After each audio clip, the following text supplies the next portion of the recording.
guys, welcome back to my channel. For those of you that don't know, my name is Tiana James. I thought it would be really great to do a women in business series for my channel. I am a woman in business. I really felt like it was important to talk about the different things that we all face. I filmed all of these videos at her HQ, which if you're not familiar, it's in Dallas. It's a female co-working space full of women empowerment. I'll put all the info below. They sell day passes if you just want to work here for a little bit, or you can buy monthly memberships, which is really awesome. So thank you to her HQ for letting us film here. I'm really excited because in today's video, Lauren, the blogger behind Raising Tiny Texans, is helping me go through some of those frequently asked questions of bloggers and also helping me define really what success and authenticity means to her. So we know that you're a blogger and it's really been taking off, but what I want to know, and I think what other women want to know, is how do you define success? Because obviously in social media, it's how many likes are you getting and how many followers, and I'd love to hear from you, your perspective on what success is. I had this idea of like, if I get this sale, if I get this campaign, if I have this many followers, if I have this many likes, then like I'll be successful. And the problem with that is success is like always in the future, and so you're not really able to like enjoy your present, and you never feel good enough where you are. For me, success is like being able to be with my kids and like to really be present and to not have those voices going on in my head of you're not doing enough, you're not this enough, whatever. It's amazing when I get a campaign, and I'm so grateful that I have the opportunity to do that, but that's not where I find success or where I feel fulfilled. Honestly, I feel like that's such good advice, because even if it's not just with blogging, I feel like sometimes we have a mentality that once I get the perfect job, or the once house, I get or the bag, or the designer, whatever, and then you get it, and you're like, I'm still not happy. You're not fulfilled. Right? Yeah, it's because it's always in the future, and when you live your life like that, like it will never really satisfy you, which is it's so sad because society kind of feeds into that. Yes, that you need this to be happy. Truly, when you can find happiness in the present and where you are, it's a whole new world. And it's something that I've struggled with too. When I was in high school, I was so ready to be in college, and when I was in college, I was so ready to start my career.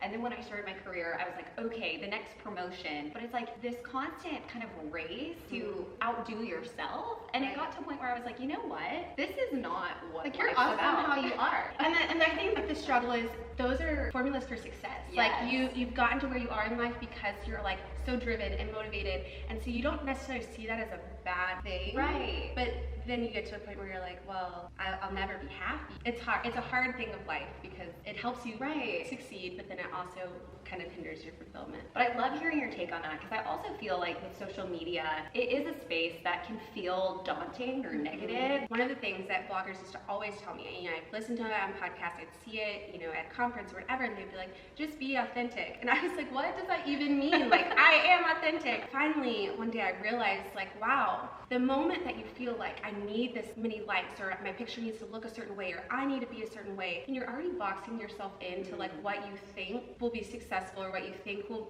make you feel better or get likes. Like, you're not able to truly just put what you want out there and then to be like who you are. Right. And like that's what I think of authentically. I don't think it's like, oh sure, all your dirty laundry on social media. I think it's just really put out there what you want to help other people. Yeah. And when you have that idea of like this isn't good enough, or this won't resonate with people or whatever, then you're already boxing yourself into that inauthenticity. Do you ever feel like the landscape is very competitive? Like, do you feel like it's a competition, or do you feel like there's space for everyone? Like, I totally see that, and I think that there is that. I think that's definitely prevalent in the blogging industry.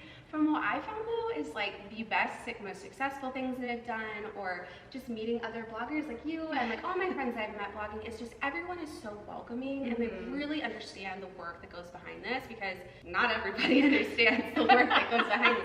Now my in-laws, they understand that I want a perfect picture, but I'm sure in their mind they're like, why? Like this like doesn't make any sense. So to have that connection with other bloggers and to really feel like, oh, they get you, it's been so wonderful. And like I said, collaboration as far as success-wise, I mean, one of the best things that I've done is teaming up with other bloggers and sharing, different body types or different whatever, because there's so many followers that follow you that maybe aren't exactly like you, or they like you as a person, but they may not connect in that way with you. And so when you can collaborate with other people, it just opens the world up for everyone to feel connected. Yeah, no, I think that's such a beautiful kind of like testament to the industry, because I feel like a lot of people think it's such a dark industry and it's so saturated and it's fake, but honestly, I feel like I've met some of the realest people through social media, which is crazy, like meeting you and hearing your story and being so open. Like, I think that there needs to be more of that, and I feel like, you know, there's just this kind of like facade that people think,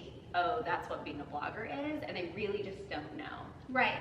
No, I totally agree with that. I can connect with people on a certain level, and you can connect with people on a certain level, and so that if you feel like the market's so oversaturated, it's like you have a voice, and you can connect with people who really need that connection. And me, like, I was a stay-at-home mom. I felt like I was so alone. I'm sure there was someone on social media that made me feel like, oh, like, they get it, and you have that voice. So if that's in your head of, oh, there's too many bloggers already, like, there's nobody that can tell your story, and that's incredible. Yeah, I feel like this conversation just has been really great, and I feel like we've talked about so much that like needs to be said. Now that you know everything that you know, Yeah.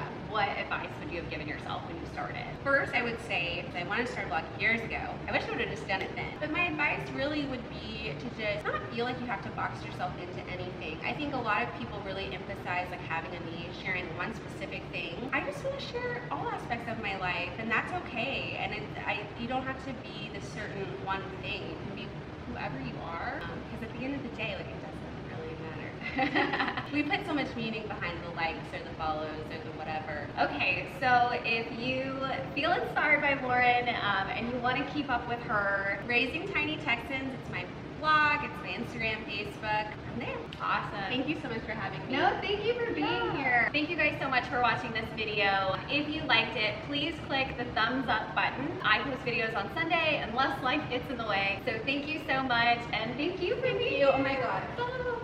Bye, y'all. Bye, guys.